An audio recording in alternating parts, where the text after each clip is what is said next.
Pessoal, boa noite. Que Jesus abençoe a cada um de nós.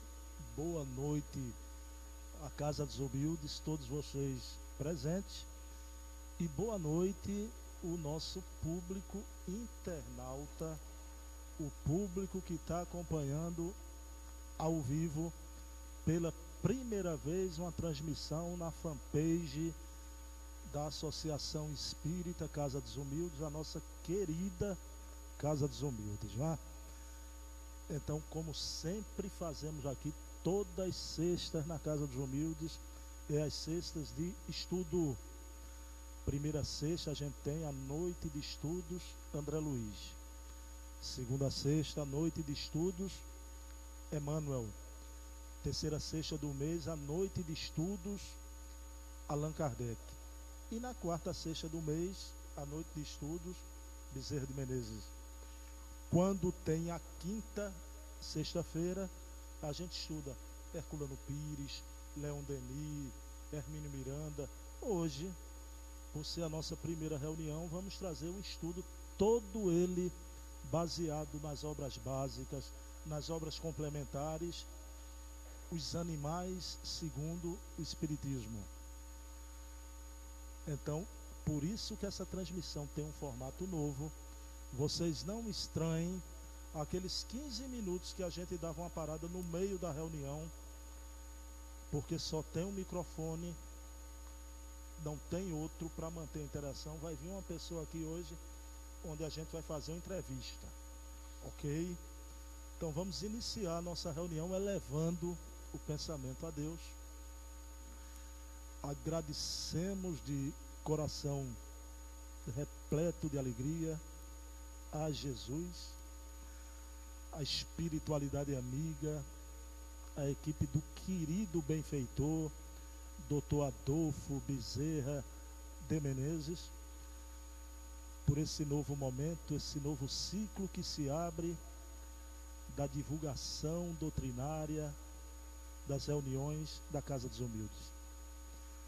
Agradecemos todo o esforço dos irmãos desencarnados, mas também dos irmãos encarnados, nesse propósito e nessa união de duas humanidades, a humanidade de cima e a humanidade de baixo, a humanidade invisível com a humanidade visível, que possa essa iniciativa render frutos saborosos para todos nós e os nossos irmãos distantes, em outras plagas, em outras cidades, em outros países, que possam escutar aqueles irmãos que já passaram por aqui um dia na Casa dos Humildes e que agora vão se sentir bem mais pertinho com essa possibilidade que Jesus nos permite e nos abre.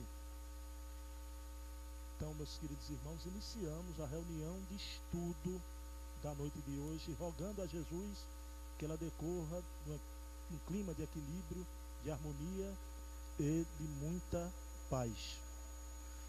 Ok? Pessoal, então, os animais segundo o Espiritismo. Esse é um tema que fizemos numa manhã de estudo no grupo de assistência mediúnica alguns meses atrás, e coincidentemente hoje à noite vem aqui uma irmã trabalhadora do GAN que se encontra aqui, não é? E fizemos esse tema: os animais têm alma, os animais segundo o Espiritismo, não é?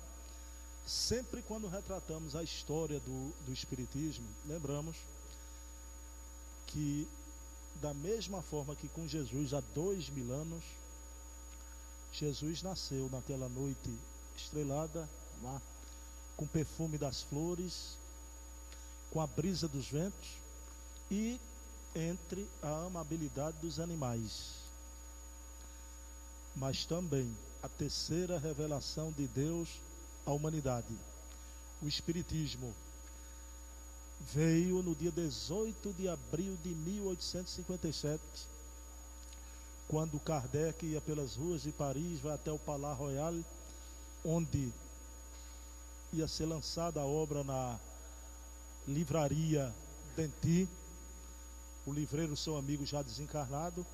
Kardec é recebido pela senhora Melânia e os dois ficam esperando ali na rampa do Palácio Royal a chegada das primeiras edições do Livro dos Espíritos, que da mesma forma que Jesus veio à Terra acompanhado da amabilidade dos animais, o que é que acontece? O Livro dos Espíritos chega puxado a tração pelos animais numa carroça de uma cidadezinha que ficava a 23 quilômetros de Paris, Saint-Germain-en-Laye. Então vejam bem, então os animais estão presentes na missão de Jesus e na chegada do Livro dos Espíritos à Terra, inaugurando uma nova era para a humanidade. Então todos nós aqui intimamente tivemos a presença desses amigos animais, tá? A minha primeira experiência de sofrimento ante a morte foi com uma tartaruguinha que eu tinha. Eu me lembro que eu tinha uns 5 anos de idade e ela desencarnou e a gente deixava ela num banheiro de trás da nossa casa e ela amanheceu cheia de formiga. Chorei muito, me lembro profundamente disso. Minha experiência primeira de perder um ente querido foi uma tartaruga, né? Eu tinha um louro, um louro que era afiado, né? E o louro, eu me lembro muito bem que ele aprendia a me chamar, mas ele dizia Ata Bruno, Ata Bruno, Ata Bruno, né? Então todos nós aqui, eu tenho certeza que cada um de vocês, eu estava vendo dos depoimentos aqui, né? De Isabela, de Patrícia, que cada um tem um cachorrinho, tem um gatinho, né? Eu continuo, eu tenho um pastor alemão, Luiz Rubem Gonzalez, o nome dele, tá? Em homenagem a um professor de balé de minha filha, e tenho 3 gatinhos já, branquinha, rajadinha e lindinha. Tinha 4, negão também partiu, desencarnou, né? Então, em homenagem a esse espírito, e quando a gente vem estudar as coisas espirituais, a gente percebe que esse espírito de escola, que depois de Jesus foi o espírito mais elevado que passou aqui na Terra, né? Francisco de Assis, ele é considerado o protetor dos animais, né? O pai da ecologia, pai Francisco, né? Então essa relação do alma holística, quem não se lembra, no final, se der tempo, a gente vai retratar o encontro de Francisco de Assis com Lobinho de Gúbio, né? Mostrando essa alma holística que interpretava o mandamento de Jesus de uma forma bem mais ampla: amar o próximo como a ti mesmo. Esse próximo não somente gênero humano, mas numa dimensão bem maior de consciência, o amor de Francisco de Assis. Falamos muito na nossa terra nesse momento. Daqui a pouco, na nossa entrevista, a gente vai ter uma oportunidade melhor de tratar disso. Mas falamos muito dos governos, das crises econômicas, dos sistemas falidos, caindo, e as democracias com suas crises cíclicas. Mas virá um tempo, claro que até agora, nesse atual momento, a democracia é o melhor sistema de governo, né? Dizem que ela é ruim, mas é o melhor até hoje que foi experimentado. Mas viveremos no futuro numa verdadeira cosmocracia, que é um governo das espécies, pelas espécies e para as espécies. Quando chegará ao fim a civilização do ódio e da rapina, né? Então vai surgir o homem verticalizado, o homem profundamente consciente e amante da natureza. Então esse é o governo, né?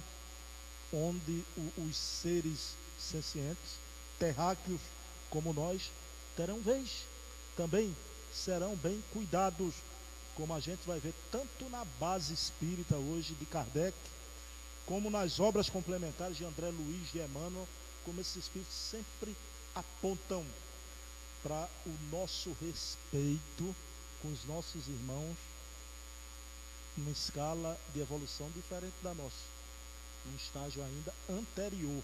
Eu não gosto nem de usar a expressão inferior, anterior. Mas... E a causa animal, a gente, no Espiritismo, a gente trabalha muito a questão das leis morais, né?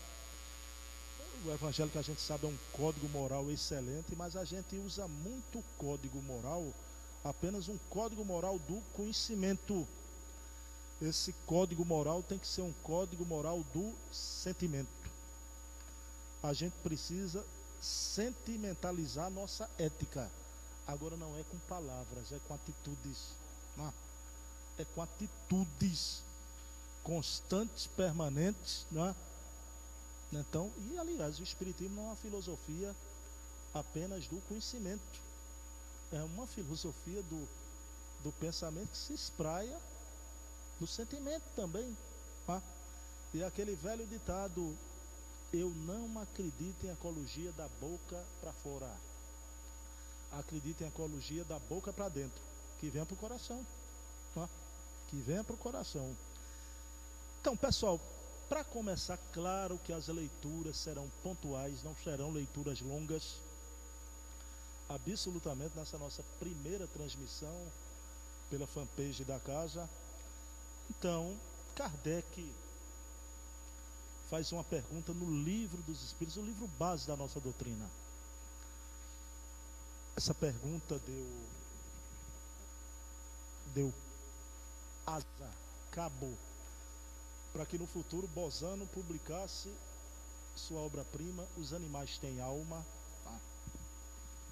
Então a pergunta o Livro dos Espíritos, obra basilar da nossa doutrina. Pois que os animais possuem inteligência que lhes faculta certa liberdade de ação, haverá neles algum princípio independente da matéria?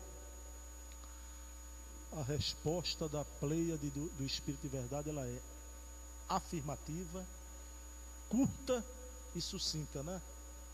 Há um princípio independente da matéria dos animais, e que sobrevive ao corpo. Sobrevivem ao corpo.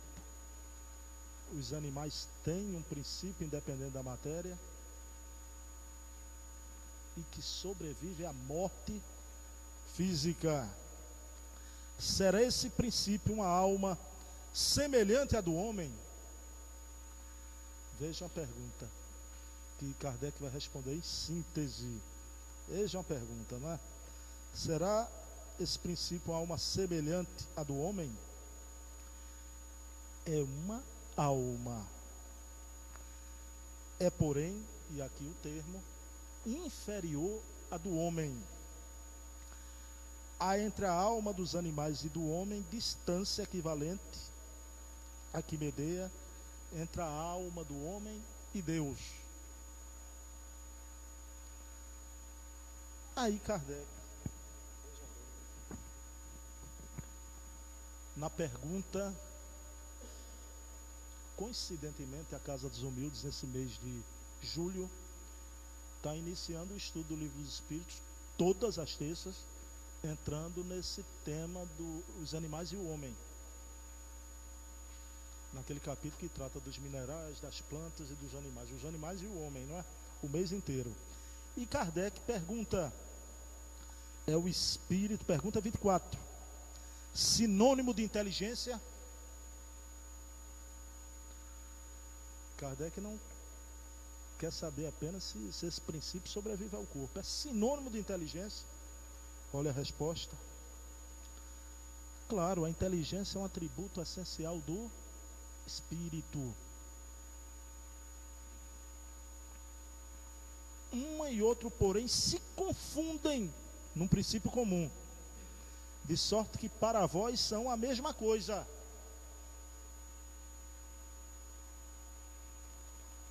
É o espírito sinônimo de inteligência? Claro, a inteligência é um atributo essencial do espírito. Aí vamos ver, a gente viu que há um princípio independente à matéria. Kardec fala que o espírito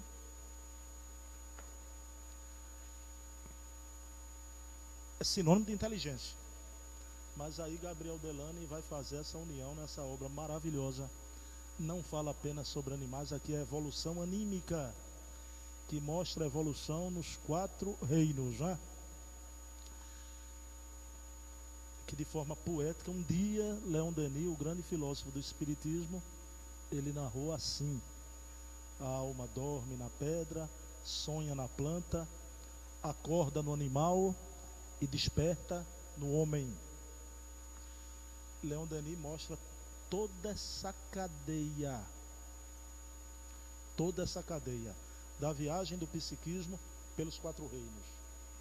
Mas há um momento, um parágrafozinho, que Gabriel Delany, que é considerado um apóstolo do espiritismo, viu, pessoal? Kardec veio ali com ajudantes de primeira plana, né? Estava ali a seu tempo, né? Gabriel Delany, Leon Denis, Flammarion.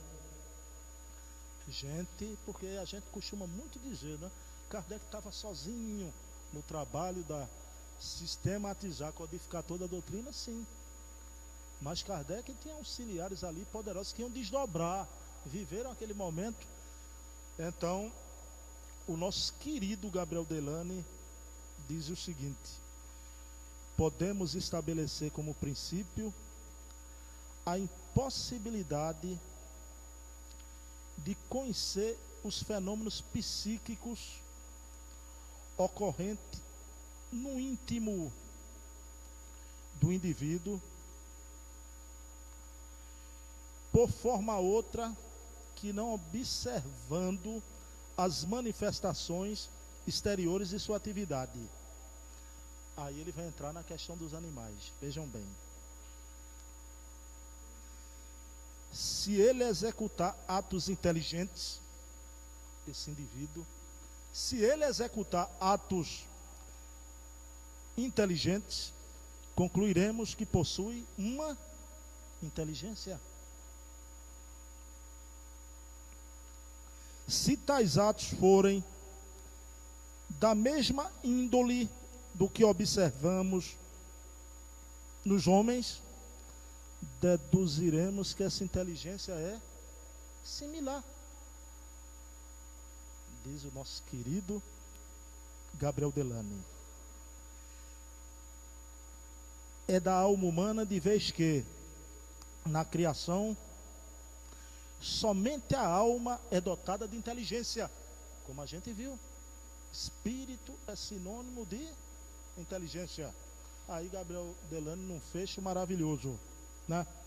Ora, como os animais possuem não apenas a inteligência, olha lá, mas também o instinto e a sensibilidade, e considerando o axioma que diz que todo efeito inteligente tem uma causa inteligente, assim como a grandeza do efeito é diretamente proporcional à potência da causa, temos o direito de concluir, e vamos concluir agora, né? Temos o direito de concluir que a alma animal é da mesma natureza que a humana, apenas diferenciada no desenvolvimento gradativo. A alma animal é semelhante à humana, diferenciada no desenvolvimento gradativo. Mas essas coisas têm que ficar bem clarinhas e com um exemplo simples agora, né? A gente foi para a base Kardec, pensamento sintético. Foi para um espírito de escola da parte científica, tratou do psiquismo, mostrou, né, se o efeito é inteligente, remonta de uma causa inteligente, e se os animais possuem tudo isso, é semelhante à alma humana. Aí vem o nosso querido, esse espírito maravilhoso que é Francisco Cândido Xavier. Essa obra Mandato de Amor, que comemorou ele em vida ainda 60 anos de sua mediunidade. E aí, veja bem, isso é uma maravilha. E a gente vamos trazer muita coisa aqui de Emmanuel, de André Luiz. E o querido Chico Xavier diz o seguinte: Se nós, seres humanos, já alcançamos domínios da inteligência desenvolvida agora, as potências intuitivas, eles, os animais, estão aperfeiçoando paulatinamente seus instintos, buscando a inteligência da mesma maneira que nós humanos. Olha lá, que nós humanos aspiramos a alcançar um dia a angelitude na vida maior, personificada em nosso Mestre e Senhor Jesus. Eles, os animais, aspiram ser num futuro distante homens e mulheres inteligentes e livres. Olha aí o que Chico diz aqui, né? Eles, os animais, aspiram ser num futuro distante homens e mulheres livres, inteligentes e livres. Assim sendo, nós podemos nos considerar como irmãos mais velhos e mais experimentados dos animais.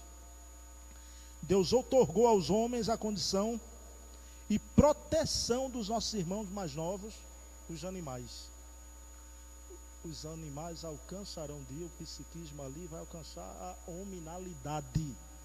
Mas enquanto não alcançam, Deus outorgou ao homem a condição, a proteção dos nossos irmãos mais novos, os animais. Precisamos protegê-los. Será que é isso que fazemos? Será que é isso que fazemos já? Então é impressionante. André Luiz em Missionário da Luz, tem uma entrevista com um espírito maravilhoso, Alexandre. Um espírito de uma altura que já a gente vai ver a opinião desse espírito maravilhoso, né? Então vejam bem, os animais sobrevivem à disjunção celular. Os animais possuem inteligência semelhante ao homem, com diferença de gradação, atingirão um dia a hominalidade. Aí vem o querido André Luiz nessa obra Mecanismo da Mediunidade, né? Vejam bem, todos os grandes espíritos, todos os grandes autores se preocuparam a seu tempo na questão dos animais. Todos. Aí André Luiz vai falar aqui, isso é um livro impressionante, é a maior prova da imortalidade da alma que eu conheço. Por quê? Porque o Chico Xavier recebeu esse livro, ele em Pedro Leopoldo, Valdo Vieira em Uberaba. O Chico recebia os capítulos ímpares e o Valdo os capítulos pares. Depois juntava tudo. Impressionante. André Luiz era um médico, tinha uma sintonia com Valdo Vieira, que era um cirurgião plástico, né? E que a gente sabe que Valdo depois foi enveredar pelos estudos científicos, não quis continuar trabalhando com a mediunidade. Chico ficou muito triste com esse episódio, né? E o querido Emmanuel disse a Chico: Chico, a gente enviou o Valdo para lhe ajudar, né? Mas ele tem um livre-arbítrio, Chico. O livre-arbítrio é dele. Ele não quis. Aí o Chico disse: e agora, Emmanuel? Aí o Emmanuel respondeu: você agora vai fazer a tua parte e a parte dele também. Só que o Chico fez, tá? O Chico fez. Então, e é um livro que tem umas informações complicadas, mas só para isso que o Chico Xavier disse, a gente tem uma base aqui em André Luiz. Chico diz que Deus outorgou a nós a condição, a proteção dos nossos irmãos animais menores, nossos irmãos menores. Aliás, Chico Xavier usa uma expressão muito bonita, porque irmãos menores é uma expressão genuinamente franciscana. Franciscana. Os irmãos menores eram lá Egídio, Maceu, Bernardo, né? Aquela turma toda que quem não souber ainda quem era essa turma toda, não sabe o que está perdendo, precisa conhecer essa turma toda, que é a turma de Francisco de Assis, né? Então vejam bem, olha lá o que diz André Luiz: pensamento das criaturas. Das criaturas, os animais que sobrevivem à morte, que têm inteligência atingirão a hominalidade, né? O pensamento, o fluxo energético no campo espiritual se gradua nos mais diversos tipos de onda, desde os raios super ultra curtos. Olha o que diz André Luiz, coisa difícil, né? É não, daqui a pouco a gente vai ver. Em raios super ultra curtos, em que se exprime as regiões angélicas, os espíritos angelicais. Seu pensamento em raios, ondas e raios super ultra curtos.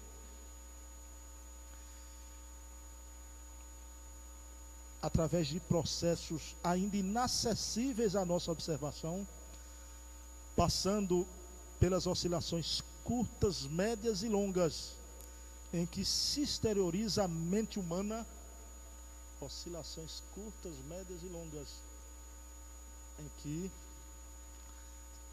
se situa, se caracteriza a mente humana, até as ondas fragmentárias dos animais, cuja vida psíquica somente arroja de si determinados pensamentos. Não é ainda o pensamento contínuo, essa inteligência brochuleante, né?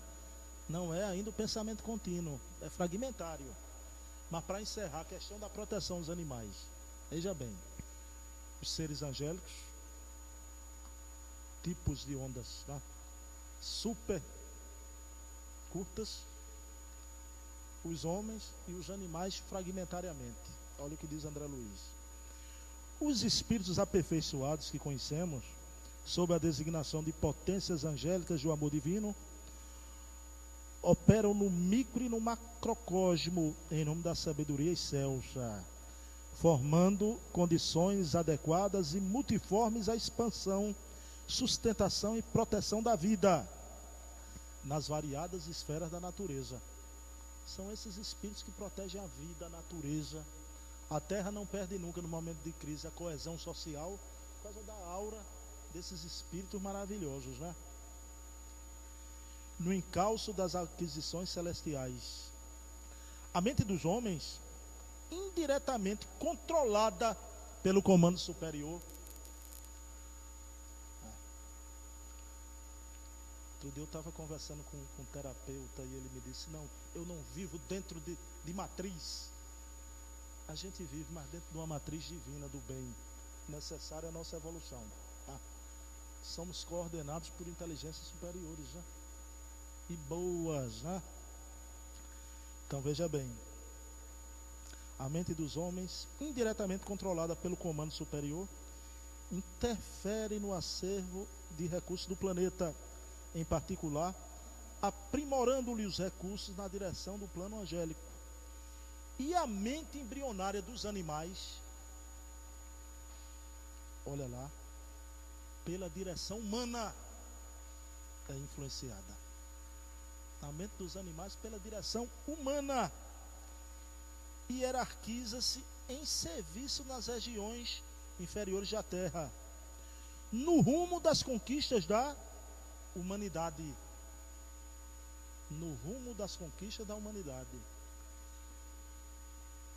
A palavra matriz não cabe, mas se vivemos sobre o pálio da proteção das ondas super curtas dos seres angélicos, que nos impulsionam ao bem, os animais deveriam, por conseguinte, sob o pálio da nossa proteção, serem conduzidos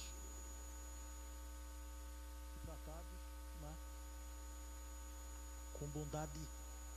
E é o que não fazemos. Precisamos acordar. Por que não fazemos? Porque atingimos a hominalidade, mas estamos até o pescoço ainda mergulhado na animalidade.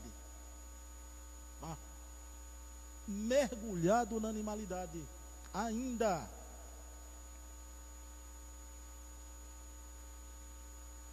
E aí vem o querido Leonardo da Vinci. Aí é um negócio próximo. Pessoal, na noite de hoje, esse é o único livro espírita que eu vou trazer aqui, né? A Alma de Leonardo da Vinci. Agora, vocês sabem quem é o autor dessa obra-prima? Fritjof Capra, o autor do Ponto de Mutação. Então vejam bem, Capra é fantástico. Só para a gente ter ideia, quem era o querido Leonardo da Vinci, né? Um dos maiores pintores da história humana, né? Mas ele era também cientista, matemático, engenheiro, inventor, anatomista, escultor, arquiteto, botânico, poeta e músico. A alma de Leonardo da Vinci. E ele faz aqui uma colocação estupenda. Veja bem. Chegará o dia em que o homem conhecerá um íntimo dos animais. Nesse dia, um crime cometido contra o animal será considerado um crime contra toda a humanidade. Leonardo da Vinci. Chegará o dia que o homem conhecerá o íntimo dos animais. Neste dia, um crime cometido contra o animal será considerado um crime contra a humanidade. Aí você vê quantas almas de escola, a gente só pensa no pintor. Quando a gente vai para o pensamento desses homens, é um negócio impressionante, né? Veja bem, no campo da religião, no campo da filosofia, no campo da ciência, vendo essas almas despertar a nossa consciência para esses nossos irmãos mais novos, que são os animais, né? Tudo muda, é aquela história, quando você... Santo Agostinho dizia, né? Eu te buscava lá fora, só quando eu me conheci foi que eu conheci a ti. Os nossos princípios espíritas, todos eles, existência de Deus. Se eu creio num Deus bom e justo, nosso Pai, que existe, não. Claro que a partir daí tudo muda, mas Deus não é somente nosso Pai do gênero humano, é o Pai dos nossos irmãos mais novos também. Se eu creio na imortalidade da alma,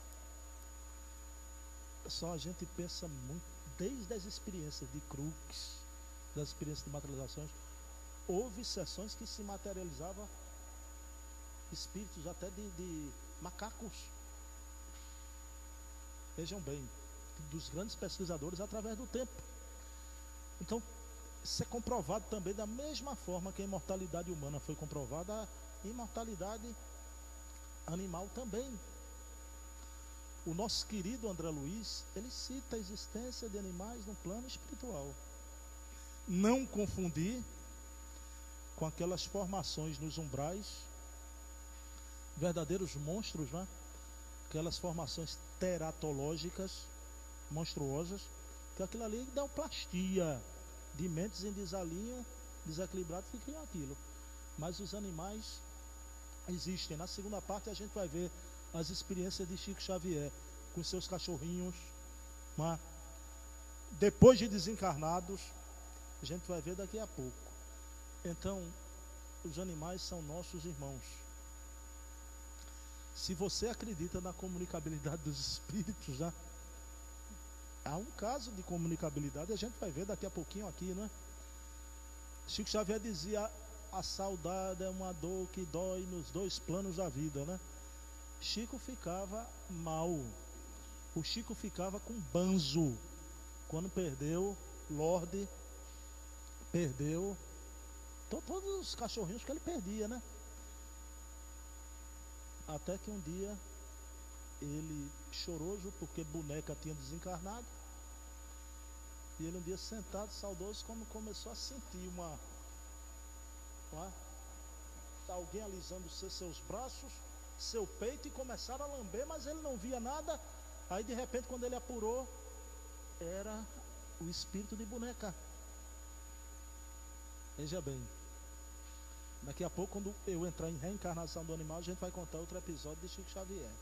Então, os animais, a visita lá, quando o Chico foi receber o italiano Pietro Baldi, lá, então Chico era o médium que recebeu naquele. Pietro Baldi teria sido a reencarnação de Frei Leão, né? O Cordeirinho de Deus, o principal discípulo de São Francisco, né? E Pietro Baldi, quando vem da Itália, vai visitar Chico. Foi a única vez que o Chico recebeu uma mensagem psicografada de Francisco de Assis. Mas Chico e todos os mais videntes viram Pai Francisco entrar ali, na presença de todos, abençoando e com a presença de um lobinho, simbolizando, né, aquele lobinho de Gúbio do passado, quando Francisco, o lobinho estava apavorando a redondeza da cidade de Gúbio, e Francisco entrou lá. Francisco era um espírito holístico. Dizem, quando ele ia pregar com a natureza aberta, nas árvores, os passarinhos em alvoroço, Francisco pedia: meus irmãozinhos, se aquietem, por favor, para ouvir o Evangelho de Jesus. Imediatamente a passarinhada ficava quietinha, escutando Francisco de Assis. Mesma coisa acontecia quando ele, em determinado momento, numa balsa, e todos viram impressionados um cardume de peixes se aproximando em uma pregação sua. Porque Francisco tem essa alma holística, né? Os animais têm esse senso, reconhece, né, as vibrações. Puxa vida, se a gente sabe que até as plantas, como as famosas experiências de Hermógenes, né, de revitalizar as plantas com músicas elevadas, imagina os animais que estão num ponto. Mas aquele lobo era um lobo feroz, e Francisco entrou na cidade de Gúbio, entrou naquela aldeia, e de repente o lobo, que estava acabando com os animais, estava numa viela, uma rua sem saída, e Francisco entra, e todo mundo na porta gritando: é Francisco, saia, suma, o lobo feroz, Francisco. E ele, ouvindo e não se deu conta, ou não se deu conta mesmo, mas quando ele chega no meio da rua, o lobo feroz se vira para ele, e aí vai um na direção do outro, né? Quando chega junto, Francisco se ajoelha, abre os braços, e o lobo vem para Francisco, e ele começa a abraçar o lobo a lambê-lo. A partir daí o lobo ficou mansinho, né? O lobo ficou mansinho, mas não fez mais mal nem para Chapeuzinho Vermelho, nem para a vovó, e seguiu Francisco de Assis para o resto das suas pregações, né? Então isso é uma alma holística, uma alma maravilhosa. Não tem muitos esses relatos. Agora, se a gente vê isso com Francisco de Assis, eu faço uma pergunta a vocês: imaginem Jesus. Imaginem Jesus, né? Perfume espiritual de Francisco de Assis, mas imagine o perfume espiritual de Jesus, né? Mas Jesus foi, com seu psiquismo superior, criou a nebulazinha que ia dar formação à terra. Então Jesus não é só o governador da terra, dos homens, ele é o governador da terra, dos homens, dos animais e das plantas. Porque foi com psiquismo superior que Jesus pôs em movimento a nebulazinha que ia dar formação à nossa terra, né? Então, pessoal, nesse primeiro momento, vejam quanta coisa importante que a gente viu. A gente tem muito mais para ver. E vamos tocar na segunda parte no imperativo ético, que chegou o momento, pelo menos em tese, de nós do movimento espírita discutir isso. Em tese. A gente sabe que uma mudança, veja bem, principalmente uma mudança de paradigma, não acontece assim. Demora, leva tempo. mas os espíritos trouxeram apontamentos para a gente começar a pensar. Agora, uma coisa que está escrito na testa de Emmanuel, uma coisa que está escrita na testa de André Luiz, que está escrito na testa de Bezerra de Menezes, né? Esses espíritos têm escrito aqui na testa, sabe o quê? Chão. Que a gente tem que voar nas asas do pensamento do ideal. Mas para concretizar esse ideal na terra, a gente tem que botar os 2 pés no chão. Quando a gente bota os pés no chão, a gente sabe o que é possível, o que não é possível ainda nesse vir a ser constante da evolução humana. O nosso estágio é o nosso estágio. A natureza não dá saltos. Agora é preciso aqueles que não é que nem que despertaram, que nós não despertamos do nosso sono milenar ainda, mas que despertaram, que eu falo, pelo menos pela compreensão, que a gente comece a debater em tese, mesmo que a gente ainda não esteja no panorama da temática da discussão, que espíritos como Alexandre, Emmanuel, Humberto de Campos trazem aqui alguma coisa, né?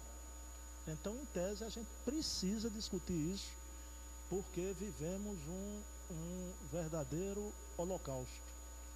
A gente critica, uma coisa histórica, o holocausto dos judeus, né? Pois a Terra, nesse momento aqui que nos encontramos aqui, vive em todo o planeta um verdadeiro holocausto dos nossos irmãos inferiores, né? A gente vai ver como e o porquê desse holocausto. Então a gente precisa, não adianta falar lá no holocausto dos judeus. Vejam bem, a gente precisa despertar para pensar no bocado de coisa, começar a discutir em tese, né? Mas nesse momento que eu estou falando que o Espiritismo toca na ecologia, aliás, o nosso querido André Trigueiro, que eu respeito muito, que é esse jornalista espírita da Rádio CBN, da Globo News, né? Que tem uma obra que para mim é um marco, Espiritismo e Ecologia, uma obra impressionante. Ele disse, né, que a gente precisa começar a discutir as questões de meio ambiente, de ecologia, no caso aqui em pauta dos animais. Ele disse, isso é imperativo, a gente precisa. Eu gosto muito quando ele faz aquele apontamento. André Trigueiro está muito certo. A gente fica falando em nosso lar, até nova ordem, nosso lar é aqui, agora. Esse é o nosso lar que estamos no momento que conhecemos. E que dependerá da forma como tratarmos o nosso lar, a nossa ida para o outro lar. Para o outro lado e para o outro lar. Né? Mas vamos dar uma paradinha. Eu queria que minha amiga Patrícia Casé viesse aqui. Pessoal, esse é um momento que a gente vai ter toda sexta-feira nessas primeiras experiências, porque não vai ser só as sextas, as nossas lives vão transmitir as reuniões da terça, do domingo. Então esse é um momento, cada semana vai ter um momentozinho de entrevista, e aqui é o momento ecológico com Patrícia. E Patrícia hoje vai falar sobre consumo consciente. 2 perguntinhas para Patrícia, né? Patrícia, vê bem, a gente sabe que o sistema que os seres humanos escolheu, né, ainda prepondera o materialismo, que é a ambição que a gente tem de cada vez ganhar mais, né? Só que a gente não respeita a natureza, a gente fere a natureza para ter mais, né? E aí, esse é um grande problema. Patrícia, como a gente, principalmente nós com essa visão espírita, a gente pode passar a ter um consumo mais consciente? Boa noite. Essa questão do consumo consciente, ela está... Quando eu comecei a estudar a ecologia correlacionada com o espiritismo, uma das primeiras perguntas do Livro dos Espíritos que eu me deti por muito tempo sobre ela, é a questão 705, que fala exatamente sobre a questão de que se nós usássemos de forma consciente e ponderada aquilo que a terra nos oferece, nada nos faltaria. E, infelizmente, hoje a gente tem uma cultura completamente consumista, onde a gente quer sempre ter mais e mais. A gente não se contenta em ter um sapato. A gente quer 2, a gente quer 3, a gente quer 4. E a gente não impõe limites. E por não impor os limites, a gente alimenta uma indústria que cada vez mais explora o meio ambiente, que cada vez mais dizima os animais, principalmente. Eu estou falando de sapato e estou trazendo essa linha justamente para correlacionar um pouco com o que Bruno estava nos trazendo de rico, né, sobre esse tema. Então, quanto mais a gente explora, quanto mais a gente quer, mais a indústria ela é impulsionada a produzir. E quanto mais ela produz, mais ela degrada o meio ambiente. Não é errado, porém nós não temos a consciência de que o progresso não é inimigo da religião. Não existe esse pensamento, não cabe. O progresso, sim, ele é necessário. Agora, ele é necessário com consciência. Então, a gente precisaria repensar um pouco o nosso consumo. O que nos é em excesso faz falta para alguém. Então, seria necessário, no momento, a gente repensar o nosso consumo. A indústria do leite, a indústria da carne, a indústria a indústria da construção civil, a degradação dos minerais. Então, a gente precisa repensar. Enquanto nós temos em excesso, alguém tem falta. Eu costumo falar muito a questão da sensibilização da sociedade em períodos festivos. Um exemplo disso é o Natal. No Natal, todo mundo fica sensibilizado e todo mundo quer fazer doação. E aí todo mundo vai lá no guarda-roupa e todo mundo vai lá, tira um monte de roupa, um monte de sapato e doa. Mas enquanto a gente estiver fazendo isso, a gente só vai estar fazendo faxina. A gente não está estabelecendo cultura. A gente precisa estabelecer uma cultura de limites. A gente precisa se impor limites. Eu, desde muito pequena, aprendi com meu pai, que já partiu. Ele me deixou essa grande lição de que lá em casa a gente nunca recebia uma roupa nova sem doar uma antiga. Nunca tinha um sapato novo sem doar um antigo. Então, a gente foi criado meio que limite. Na prateleira só cabem 5 sapatos, então são 5 sapatos que você vai ter. Quando você quiser um, você vai lá, tira um e põe outro. Então, eu acho que os limites, eles não precisam ser rígidos e nem padronizados. Cada um tem seus limites. Mas a gente precisa ter essa cultura de limitar, para que a gente não faça um uso inapropriado dos recursos que a natureza nos oferece. E a gente, às vezes, pensa assim, mas a gente está... como é que eu estou estimulando a exploração de uma jazida de minério? Estamos. Cada vez que a gente tem o consumo em excesso, a gente está impulsionando. É uma questão de economia. É oferta e demanda. Se a gente aumenta um lado, o outro responde. Então, a gente tem que... Eu acho que a maior contribuição que nós espíritas podemos dar ao mundo, ao nosso lar, como o Bruno bem colocou, é exatamente isso. É fazer uso de uma consciência de consumo controlada, limitada. Eu não preciso, eu não consumo. Se eu preciso, é claro que eu consumo. Mas em não precisando, não consumo. Outro dia eu brincava e falava assim, que hoje eu tenho uma cultura muito de eu olho na prateleira e faço, que lindo, eu preciso. Não, não preciso. Então não vou consumir. Não, não preciso. Eu tenho, não vou consumir.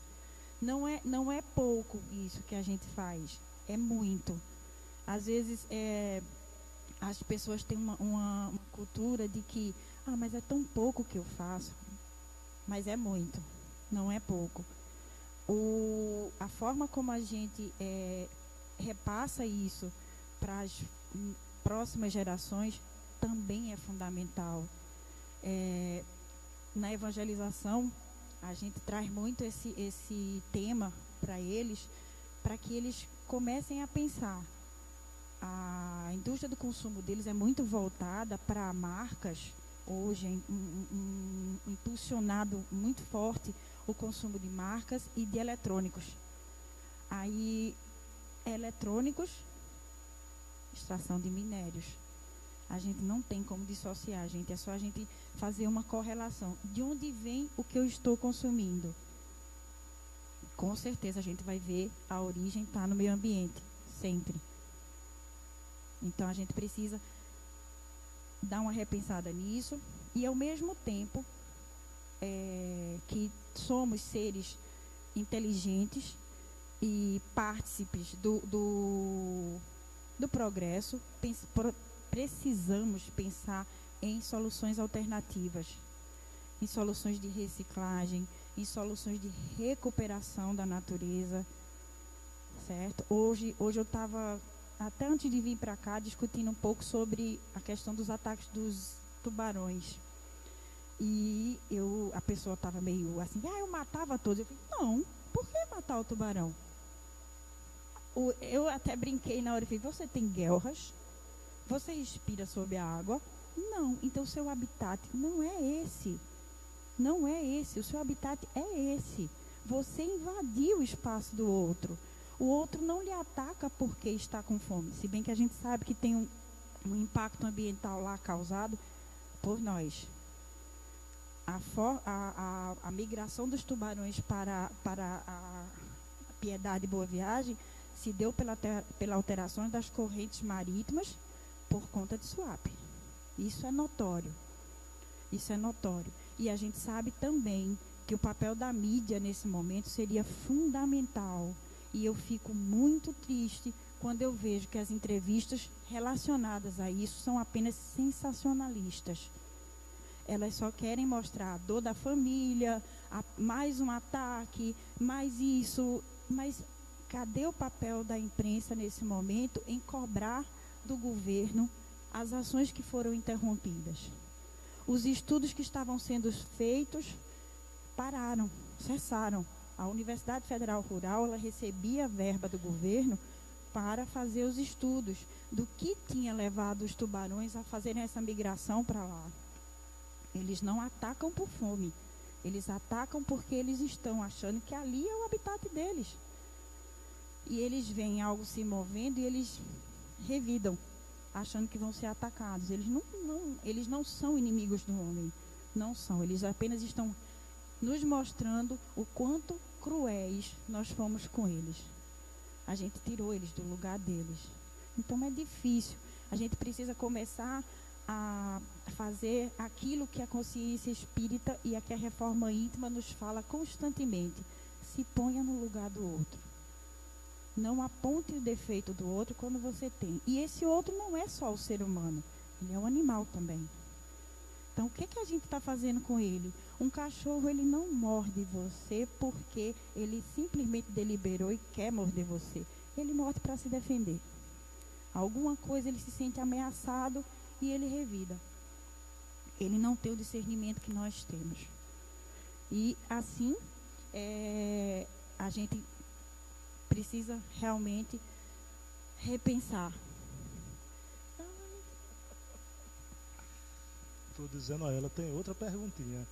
Pessoal, Patrícia, quem puder acompanhar, a gente tem o Jornal da Casa, o CH Notícias, né?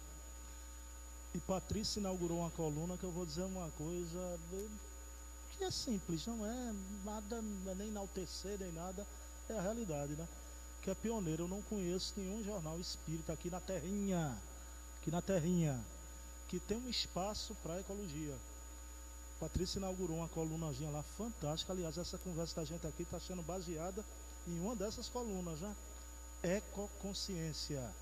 Então, todo mês abro e leio o jornal, que é fantástico. Cada artigo lá maravilhoso de Joana, Patrícia, tem um de Gutenberg esse mês, fantástico, da pintura de Van Gogh, uma coisa fantástica. Então, vamos prestigiar, não é? Mas dentro dessa coluna Ecoconsciência, Patrícia, a gente somos imortais, os animais, acreditamos na imortalidade, na comunicabilidade, na reencarnação. Muda essa visão e esse idealismo em você. Foi mais intenso com a chegada do Espiritismo, unindo Espiritismo e Ecologia. Essa é fácil de responder, sem dúvida nenhuma. Eu sempre tive a consciência ecológica despertada muito jovem, muito mesmo. Lembro muito de um episódio que meu pai relatava para mim, que eu acho que por volta de 7 anos, ele me deu uma coxinha acho que era de um passarinho, que ele estava tomando alguma coisa num bar com um amigo e me deu. Aí quando ele me entregou, eu fiquei assim olhando e fiquei, eu fiz, o que é isso? Aí ele disse, é de um passarinho. Ele disse que eu entrei em prantos. Eu comecei a chorar, eu me desesperei, disse que tinha deixado os passarinhos sem pai, sem mãe, como fazia aquilo. Enfim, essa consciência ela sempre existiu em mim desde muito cedo. Eu fui para a faculdade, me formei em engenharia química, não foi à toa, porque é uma das engenharias que mais mexe com o meio ambiente, que é a indústria de transformação. E eu sempre tive a preocupação em fazer com que, dentro das indústrias por onde eu passei, eu trabalhei em indústria durante muitos anos, e por todas onde eu passei, eu sempre procurei colocar a questão do meio ambiente, a preocupação do que a gente estava transformando, de como a gente estava descartando os nossos resíduos e a forma como a gente estava tentando compensar a natureza pelo rombo que a gente estava causando. Então, quando o Espiritismo chegou na minha vida, isso me deu eu acho que até comentei uma vez com Valéria. Eu disse a ela, eu acho que eu achei meu lugar. Porque, assim, foi muito forte. Porque eu disse, poxa vida, tudo que eu sempre pensava e que achava que era somente um idealismo, uma coisa desse, é fundamentado. E traz o reforço para mim de que a doutrina realmente nos traz a questão da fé raciocinada. Não tem mistério, é real e é explicável.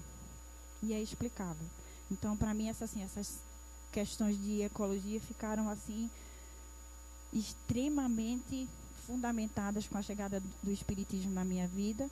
E assim, eu também não posso negar que uma das primeiras obras que eu li, não foi a primeira, mas foi uma das primeiras que eu li e não tive mais como me desvincular, foi Ecologia e Espiritismo, de André Trigueiro, e sou fã de carteirinha dele. Patinha, excelente tudo que você falou. Agora ao vivo tem 2 beijinhos também, viu? Valeu, e todo mês a Pati vai estar aqui com a gente, com esse cantinho da ecologia, como cada semana vai ser uma pessoa diferente, né? Valeu, Patrícia. A gente chama o grupinho da gente, né? Patrícia é cognominada, né, de a Besourinha Verde, né? A Besourinha Verde, ao vivo em rede social. Agora todo mundo sabe, Patrícia, agora, olha. Pessoal, então, vamos à nossa parte final. Ainda tem coisas muito interessantes, né? Coisa muito interessante. Sobrevivência dos animais. Eu falei em Chico, né? Mas vou falar agora em Divaldo também um pouquinho, né? Para contemplar todos os médicos que a gente conhece, né? Divaldo conta um episódio muito interessante, que numa dessas viagens que Divaldo não para, né? O Paulo de Tarso moderno, Divaldo jamais desiste dessas suas com 94 anos, ele não para, não diminui, né? Ele foi para Mato Grosso e foi recebido na época pela presidente da Federação de Mato Grosso, Dona Edviges. Só que Divaldo chegou lá na casa de Edviges, né? Na hora de ir embora e todo mundo, todo mundo olha para Divaldo tá assim, com medo, acuado, afastando o rosto, e todo mundo, Divaldo, o que foi? Aí Divaldo diz, né? De quem é esse cão labrador? De quem é? E quando todos olham Dona Edviges em lágrimas, disse que era o cão labrador dela que havia desencarnado meses antes, tá? E estava ali na presença daquelas pessoas, tá? Então veja que emoção, né? Divaldo sabia. A prova, a comprovação vem nos simples detalhes, não estão nas grandes provas, nos simples detalhes, né? E outra experiência que eu gosto muito de contar quando eu falo em animais, né? Que é o encontro de dois gigantes, dois titãs do espiritismo, né? Aquele que foi o maior divulgador da história do espiritismo no Brasil, professor José Herculano Pires. Foi o maior. Tanto que Emmanuel tem um respeito imenso por Herculano, e Emmanuel, através de Chico Xavier, coloca a coisa nesses termos, né? Professor Herculano Pires foi o metro que melhor mediu Kardec. Só que o querido Herculano se encontrou com outro igual a ele, tão grande quanto ele. Deolindo Amorim, o fundador da velha Abrage, Associação Brasileira dos Jornalistas Espíritas, que se transformou depois em Abrade, Associação Brasileira dos Divulgadores Espíritas. Essas coisas a gente sabe que muda e tem que mudar. Mas eu não sei porque eu tenho eu preferia que continuasse a dos jornalistas e que se criasse a dos divulgadores, né?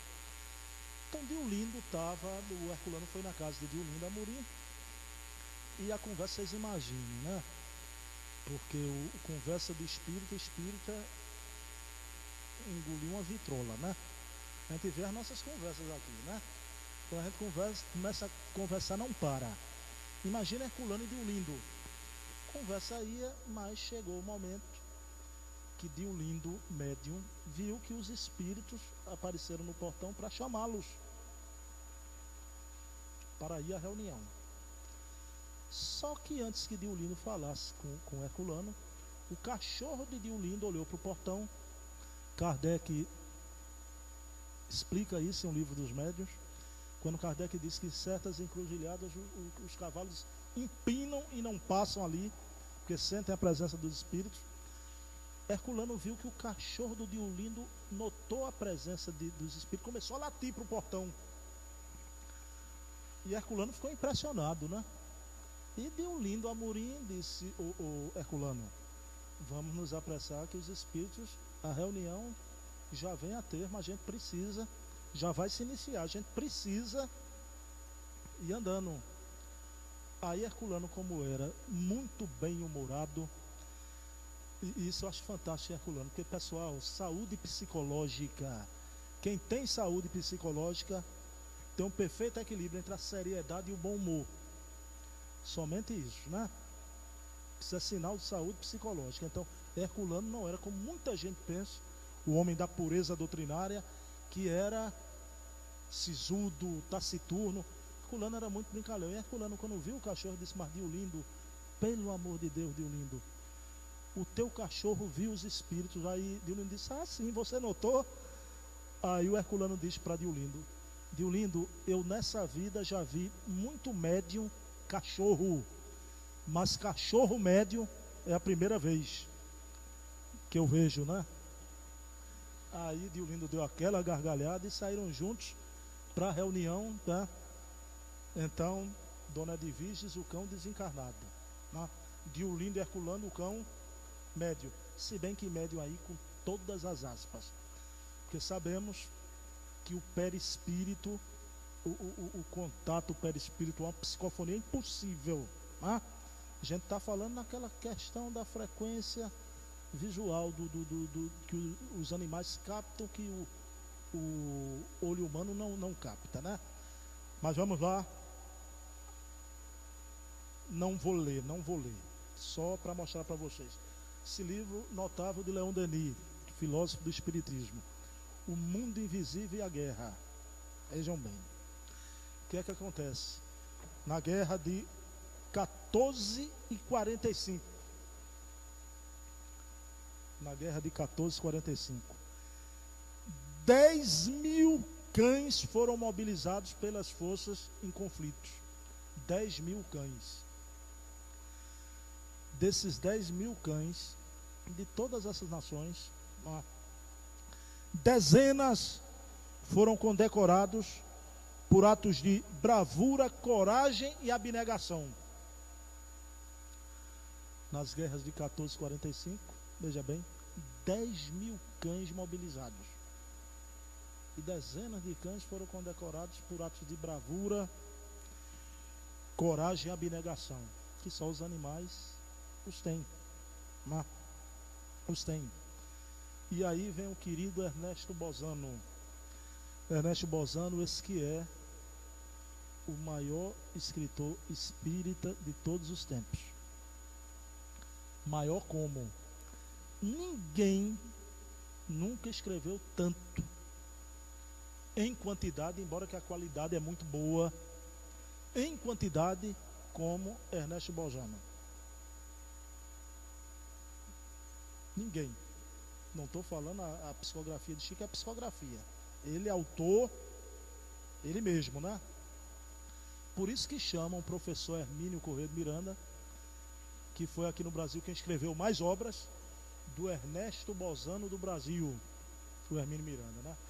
E ele, uma obra dele maravilhosa é essa: Os Animais Têm Alma. Olha lá, os animais têm alma. E ele cita 3 casos aqui, a gente está vendo a bravura, né? Coragem, abnegação, como Leon Denis diz, dos animais. Mas vejam bem, 3 fatos narrados por Ernesto Bozano em Os Animais Têm Alma.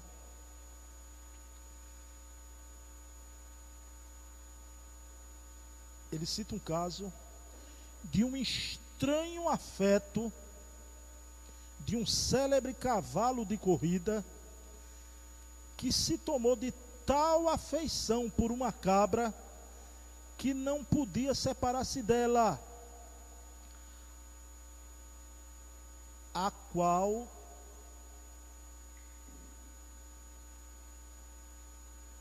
tinha que ir para onde ela fosse. Estranho afeto como de um célebre cavalo de corrida que se tomou de afeição por uma cabra que não podia separar-se dela, a qual tinha que ir para onde ela fosse. É o amor, o romantismo nos animais, já se tomou de afeto, né? Pela cabra. Mas as coisas vão saindo da coisa engraçada, vejam bem. Existem casos surpreendentes, como os animais, principalmente os cães. Os cães, olha lá, que parecem ser os mais evoluídos da escala animal. Isso é um comentário de Bozano. Que parecem ser os mais evoluídos da escala animal. Um, por exemplo, cão feroz, que avançou resolutamente contra outro de sua espécie. Um cão feroz foi para cima do outro, resolutamente contra outro de sua espécie, que quedava tranquilamente na beira da calçada, mas estacou trêmulo e aterrado. Quando ele foi para cima do outro cão, parou de repente, trêmulo e aterrado, ao aproximar-se do outro, que não percebeu o maior sinal de sua aproximação. Tratava-se de um cão cego. Ele ia atacar o outro, quando viu que o bichinho era cego, trêmulo e aterrado, parou. Deu-se conta que seria um ato de covardia no seu pensamento ainda fragmentário. E esse que é uma coisa impressionante. A gente fica quase querendo dizer que é um caso de humanidade dos animais. Esse caso aqui, que a gente vai narrar, citado por Bozano, né? Outro de um conhecido cirurgião que encontrou na rua um cão com a pata esmagada e tratou dele na sua própria casa. Cãozinho com a pata esmagada, o cirurgião levou, tratou dele. 12 meses depois, um ano. 12 meses se passaram até que estranhos arranhões na porta de sua residência o levaram a ver do que se tratava. Era o mesmo cão que levava um seu semelhante nas mesmas condições em que se achara para o médico tratar. O mesmo cão levou um outro amiguinho com a pata para o médico tratar. Ernesto Bozano, um baluarte, um apóstolo do Espiritismo. Então vejam bem, isso é o encanto da vida, é absurdo de lindo, né? Aí vamos para a questão das reencarnações dos animais. Chico Xavier ia um dia para o trabalho e alguém a seu lado o chamando o tempo inteiro, né? Mas não era Chico, Chico, Chico. O chamava dessa forma: au, au, au, au. E o Chico foi andando e viu aquele bichinho, mas Chico apressado. Chico era um ser humano como qualquer um de nós. Chico não parava na rua para dar atenção a guarda de trânsito, porque tem gente que pensa que ser espírita é assim, né? Você está apressado de manhã cedo, tem que falar com o cara da padaria, tem que falar com o guarda de trânsito, porque você é espírita. Então, de forma alguma, o que é que acontece? Chico deixou para lá e foi embora, só que na frente encontrou Emmanuel. Emmanuel, aquela expressão autoritária, parece de braço cruzado na frente dele. Chico, volta, você não está vendo quem está falando com você, não? O Chico olha para trás e diz: falando comigo, Emmanuel. E continuou o bichinho lá atrás, né? Au, au, au, au, au. Aí Emmanuel disse: você não está ouvindo, Chico? Quem é esse cachorrinho? Perfeitamente, Chico. Você não sabe quem é esse cachorrinho, Chico? Aí o Chico vai lá, pega o cachorrinho faz uma festa. E o Chico diz: Emmanuel, quem é esse cachorrinho? Chico estava pensando que Emmanuel acreditava já na metempsicose, né? Quem é esse cachorrinho? E o Emmanuel diz para ele, né? Chico, esse cachorrinho é branquinho que retornou para você. Branquinho era o outro cachorrinho de Chico que tinha desencarnado. E o Chico botou o nome desse cachorro de Dom Pedrito. E como a gente não pode ser ladrão de ideias, essa informação maravilhosa é trazida pela grande veterinária espírita Ivênia Prada. Esse caso da reencarnação de Brinquinho em Dom Pedrito. Aí vamos lá agora, tem mais. Isso fica para Ingridzinha, se Ingridzinha vai vir em casa. Ela não pode vir de sexta-feira, mas ela vem em casa depois. É em homenagem à nossa veterinária aqui da Casa dos Humildes, né? Pessoal, existiu um grande homem aqui no Espiritismo, veterinário, espírita, que foi o Dr. Marcel Benedetti.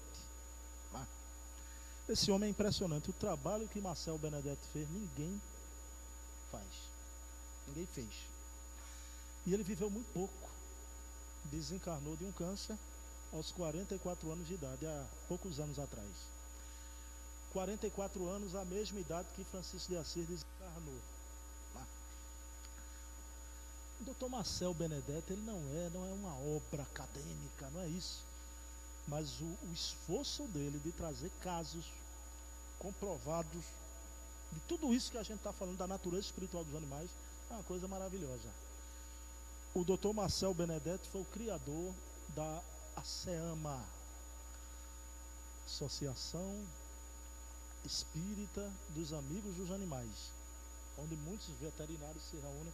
Veja bem, eu não vou deixar aqui, eu estou falando na ASEAMA, que já foi mostrado em reportagens, e muita gente, isso virou uma controvérsia, porque o pessoal na ASEAMA, lá, na sede da ASEAMA, alguns trabalhadores acham e aplicam até passe em animal.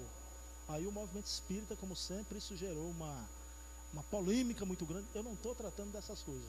Estou tratando do Dr. Marcel Benedetti, que criou a Associação dos Amigos para os Animais, mas das obras que ele deixou, eu já li todas. Meus Amigos Inteligentes, Marcel Benedetti. Né? Todos os animais merecem o céu. Todos os animais merecem o céu, até os tubarões, viu? Como Patrícia falou, merece o céu. Histórias animais que as pessoas contam. Os animais conforme o Espiritismo. Todos os animais são nossos irmãos. Errar humano, perdoar é canino. Eu estava dizendo isso a Isabelle, que tem um filhinho em casa agora, e ela disse, é mesmo. É mesmo. Errar é humano, perdoar é canino. Eu às vezes dou um chute na minha gata aqui, que vem ficar nos meus pés, aí me arrependo, 2 minutos ela está de volta. Já perdoou. Não, é bem um chute, é um empurrãozinho assim. E a espiritualidade dos animais, do Dr. Marcel Benedetti. Quer dizer, é um trabalho de fôlego de um veterinário espírita, um homem idealista, né? Que trouxe isso aqui, né, pra gente. E aí a gente vai entrar noutra questão agora, né? Nunca faça as coisas de afogadilho e porque alguém mandou você fazer ou por imposição. Faça por livre aceitação. Então, questão de certas decisões que você tomar na vida. Mas chegou o momento que os nossos animais, precisa despertar para isso, são seres sencientes. Sentem dor, sofrem, choram de tristeza, sentem saudade, são seres sencientes como nós. Eu disse que nesse momento está havendo o maior holocausto na face da terra. Maior até que os dos judeus. Caminhões em todas as estradas do planeta, todas, levam os nossos irmãos animais para os abatedouros. Para os abatedouros. São o maior holocausto, porque a humanidade ainda age com uma coisa pior do que o nazismo, que se chama especismo. O especismo é terrível, porque tudo isso, a criação, tudo que Jesus fez, esse sistema de ordem e harmonia, o nosso ecossistema, o meio ambiente, é em prol do homem, da espécie humana. Isso se chama especismo. E tudo que foi feito para os nossos irmãos também. Os nossos irmãos animais. Vejam bem, grandes personalidades, qual é o imperativo ético? A gente começar a discutir em tese, e vocês vão ver como André Luiz tem a palavra chão nessa questão. Em tese, a questão do vegetarianismo, que os espíritos até aconselham, né? Dia de reunião mediúnica, se abster da carne. Não é isso? A gente aprende até lá em Domínio já a Mediunidade de André Luiz. Aqui a nossa mediúnica é na segunda-feira. O querido Paul McCartney lançou aquela campanha Segunda Sem Carne. Paul McCartney é uma coisa impressionante. Vocês viram um vídeo agora com a experiência que ele teve com a mãe, experiência espírita. Vejam bem, Bono Vox, do YouTube. Bono vai para os shows, vai fazer um discurso como vegano. E ele disse que gera um problema até com a banda. Porque tem um baterista que disse que não gosta muito do discurso dele, aí disse que dá tantos minutos, Patrícia, você vai falar de tanto minuto a tanto minuto. Bono Vox. E ele disse que obedece. E quando ele está passando, o baterista já fica batendo de leve, né? Bono, são almas extraordinárias que a gente critica isso e aquilo, mas que tem uma postura formidável. No caso de Bono, não é só com relação aos animais, com a história da pobreza no mundo, né? Mas vamos lá. Questão da alimentação carnívora. O Consolador, que a gente vive batendo no peito a dizer, né? É o Livro dos Espíritos 2, uma obra maravilhosa.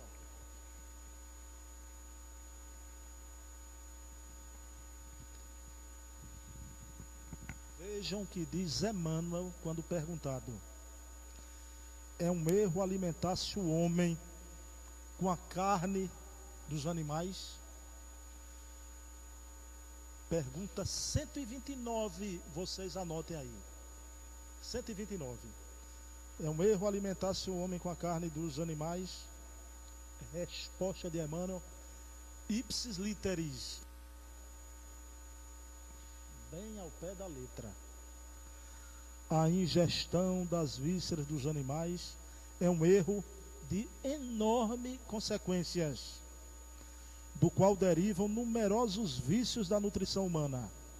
É de lastimar semelhante situação, mesmo porque, se o estado de materialidade da criatura exige a cooperação de determinadas vitaminas, esses valores nutritivos podem ser encontrados nos produtos de origem vegetal, sem a necessidade absoluta de matadores e frigoríficos. Só que Emmanuel também tem chão escrito. E Emmanuel diz: temos de considerar, porém, a máquina econômica do interesse e da harmonia coletiva, na qual tantos operários fabricam seu pão. Suas peças não podem ser destruídas de um dia para outro, sem perigos graves. Suas peças, o sapato de couro, ó. E esse é uma grande dificuldade, né? Eu mesmo, na condição de vegetariano que eu sou, eu faço o pior, né? O mais difícil. Eu não como a proteína animal, mas eu não encontro, né? Eu preciso do cinto, do sapato de couro, né? E você não encontra utensílios, ou são preços exorbitantes, ou é uma vez perdida, e são coisas até esteticamente feias, né? Então vejam bem, vamos lá. Humberto de Campos, pessoal, isso é uma obra clássica, não é? Humberto de Campos. A gente precisa discutir isso em tese no nosso movimento, né? Comece a renovação de seus costumes pelo prato de cada dia, diz Humberto de Campos na obra Cartas e Crônicas. Diminua gradativamente a volúpia de comer a carne dos animais. O cemitério na barriga é um tormento depois da grande transição. O lombo de porco ou o bife de vitela, temperados com sal e pimenta, não nos situam muito longe dos nossos antepassados, os tamoios e os caiapós, que se devoravam uns aos outros. Humberto de Campos, que a gente ama no Brasil, coração do mundo, pátria do Evangelho, né? E vamos encerrar com o nosso querido André Luiz. André Luiz tem um contato com um espírito que, se ele reencarnou, quando ele reencarnar, vai ser um grande defensor da causa do meio ambiente, da causa ecológica, que é Alexandre. André Luiz vai para o matadouro, e vejam bem, aqui as redes de televisão denunciaram as condições insalubres, terríveis dos matadouros e frigoríficos. Na mesma semana que veio ao ar essa denúncia, um grande ator das telenovelas do Brasil começou a fazer propaganda da querida empresa. E hoje a gente viu, né, que a lei de causa e efeito, essa grande empresa estava metida aí até com as propinas, né? No caso dos irmãos Josley, né? Estão tendo um prejuízo hoje terrível, né? Mas vejam bem, André Luiz vai lá e começa a ver aqueles obsessores nos frigoríficos e criticando que irmãos perversos, animalizados. E vamos encerrar com a fala de Alexandre, um espírito da onda ultra curta que ampara a humanidade. Ultra curta, como a gente viu no começo desse estudo. Alexandre admirou-se da estranheza que André Luiz mostrou ao ouvir tal relato, lembrando-lhe os hábitos alimentares que todos nós cultivamos em nossas mesas, mantidas à custa das vísceras dos touros e das aves, a pretexto de buscar recursos proteicos. Exterminamos frangos, carneiros, leitões, cabritos incontáveis, sugamos os tecidos musculares, roemos os ossos, não contentes em matar os pobres seres que nos pedem roteiro de progressos e valores educativos para melhor atenderem à obra do Pai, dilatamos o requinte da exploração milenária e infligimos a muito deles determinadas moléstias para que nos sirvam melhor ao paladar. O suíno comum é enclausurado em regime de ceva para adquirir banhas doentias. Gansos são postos nas engordadeiras para que hipertrofiem o fígado, de modo a obtermos pastas substanciosas, destinadas a quitutes famosos. Em nada nos dói o quadro comovente das vacas mães, levadas ao matadouro, para que nossas panelas transpirem agradavelmente, esquecidos de que tempo virão para a humanidade terrestre, em que o estábulo como lar será também sagrado. O estábulo será tão sagrado quanto o lar. E que em todos os setores da criação, Deus, nosso Pai, colocou os superiores e os inferiores para o trabalho da evolução, através da colaboração e do amor, da administração e da obediência. Os seres inferiores e necessitados do planeta não nos encaram como superiores, generosos, inteligentes, mas como verdugos cruéis. Confiam na tempestade furiosa, mas fogem desesperados à aproximação do homem, de qualquer condição, excetuando-se os animais domésticos, que por confiar em nossas palavras e atitudes, aceitam o cutelo no matadouro, quase sempre com lágrimas de aflição, incapazes de discernir, com um raciocínio embrionário, onde começa a nossa perversidade e onde termina a nossa compreensão. O raciocíniozinho fragmentário deles é enlouquecedor.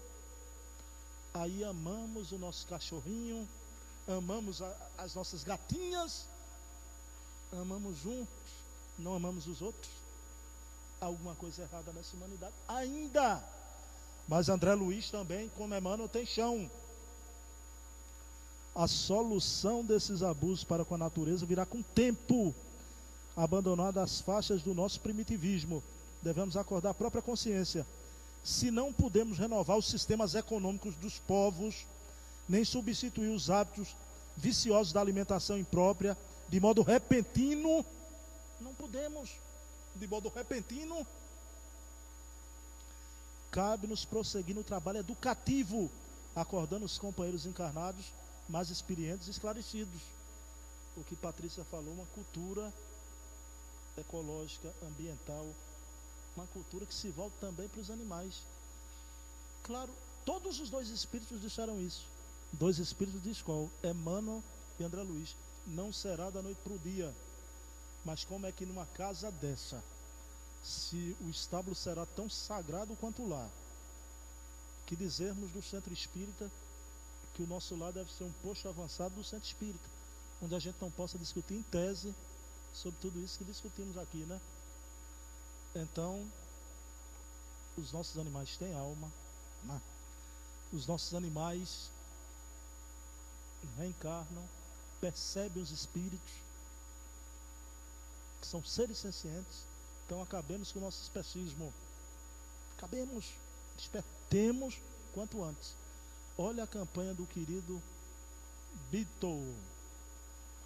Ele faz um pedido só: vamos experimentar segunda sem carne. Isso aí já é um caminho. Segunda sem carne, um dia. Ok. Pessoal, então, com muita alegria a gente encerra a primeira parte. Não saiam ainda. Domingo, quem vai estar aqui fazendo a palestra da nossa querida Casa dos Humildes